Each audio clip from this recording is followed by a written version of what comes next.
আসসালামু আলাইকুম। এখন শুনবেন সংবাদ শিরোনাম।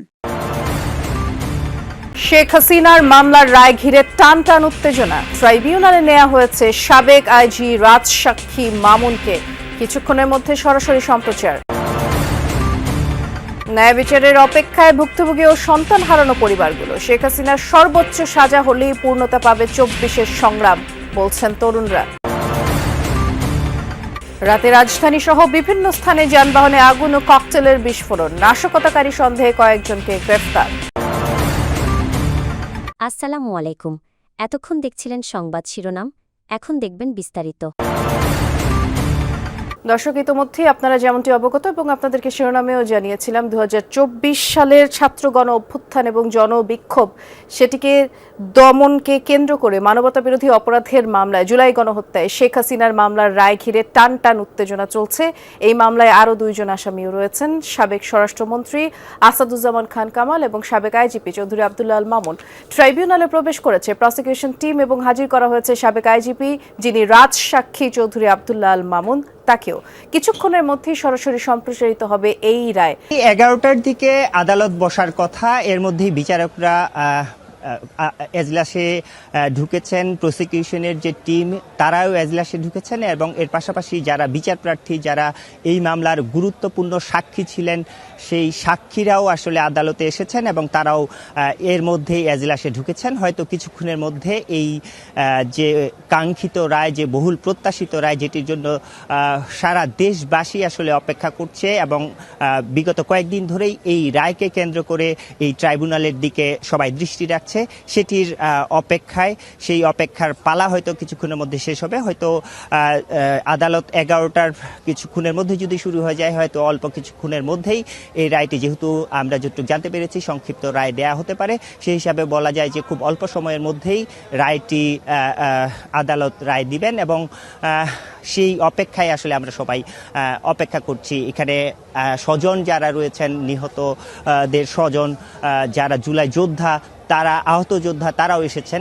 যে আইন আছে এটি আসলে প্রমাণিত হলে সর্বোচ্চ শাস্তি মৃত্যুদণ্ড হতে পারে, বেশ কয়েকটি অভিযোগেই বলা যায়। আপনি জানেন যে এখানে 5টি অভিযোগ আনা হয়েছে।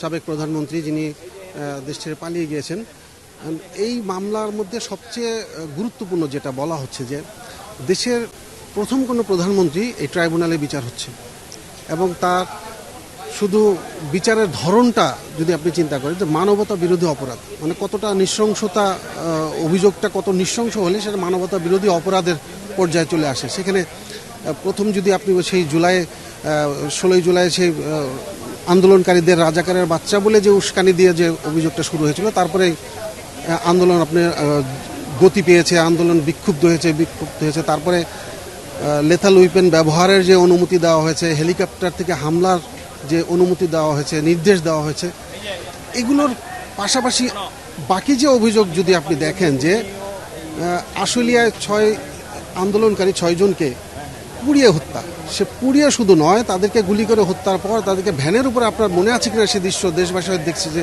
ভ্যানের উপরে যেমন কোরবানির সময় চামড়া যখন 2 জন ধরে গরুর চামড়া উপরে ফেলে দেয়, ঠিক সেরকম সেখানেরও ভয়াবহ ঘটনা আছে যে যখন আগুনে পুড়িয়ে দেওয়া হচ্ছিল তখন একজন সেখানে জীবিত ছিল, সে জীবিত মানুষকেও পুড়িয়ে দেওয়া হয়েছে। সেটার ভিডিও ফুটেজ, এভিডেন্স সহই এখানে প্রমাণ করা হয়েছে। এছাড়া আশুলিয়ার পাশাপাশি আবু সাইদকে যে গুলি করে হত্যা, সেটি সারা দেশবাসী আসলে দেখেছে গণমাধ্যমের।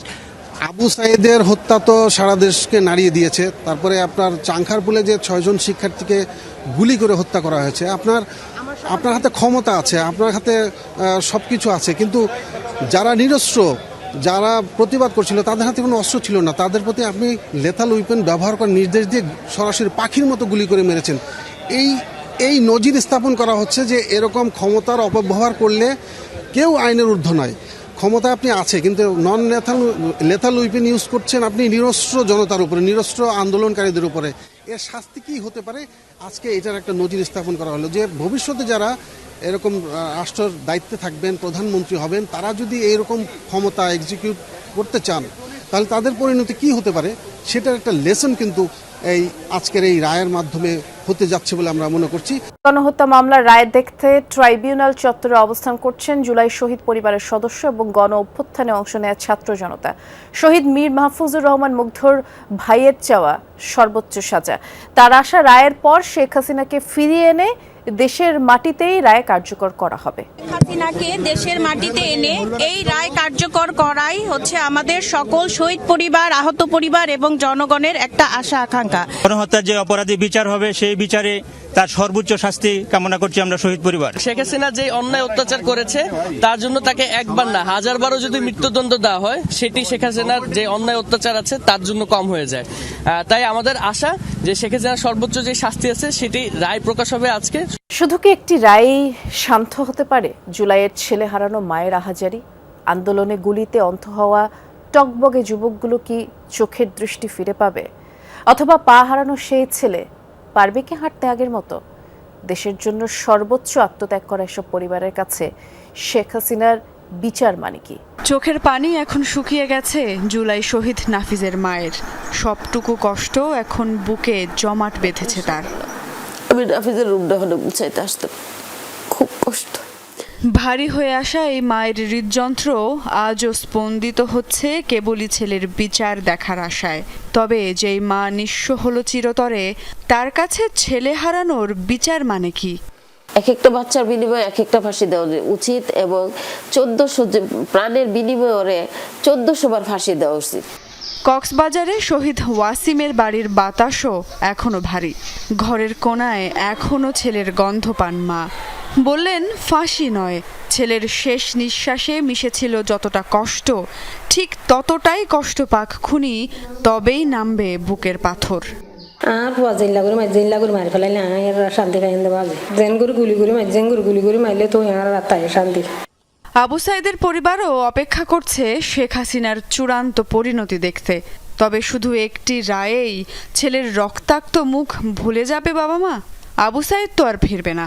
এখন বুকের ক্ষত নরম হবে কিভাবে? যত মানুষ মারছে তাতে 2 ফিরে ফাঁসি দিলেও শোধ হয় না। এখন বিচারটা কার্যকর হলে মনে একটু শান্তি আসবে। হাসিনার বাংলাদেশে পানি ফাঁসি দিলে বিচার করলে ঝুলি ঝুলি মারাচ্ছে ঝুলি ঝুলি। যেমনটি আপনারা জানেন, মানবতা বিরোধী অপরাধ মামলায় শেখ হাসিনার রায় আজ এবং রাজধানীর বিভিন্ন স্থানে যানবাহনে অগ্নিসংযোগ, ককটেল নিক্ষেপ করা হয়েছে। রোববার সন্ধ্যার পর থেকেই আসলে এসব ঘটনা ঘটে।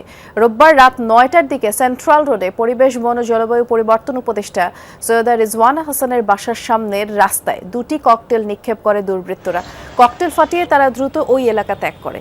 এদিকে বাড্ডায় নাশকতাকারীরা বাসে আগুন দেয় এবং ককটেল ছুঁড়ে আতঙ্ক সৃষ্টির চেষ্টা করে।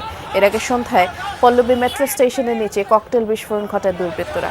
কারওয়ান বাজার বাংলা মোটরে জাতীয় নাগরিক পার্টি এনসিপির কার্যালয়ের সামনে ককটেল ছোড়া হয়। গতরাতে বসিলা ব্রিজের মিনি ট্রাকে আগুন দেওয়া হয়।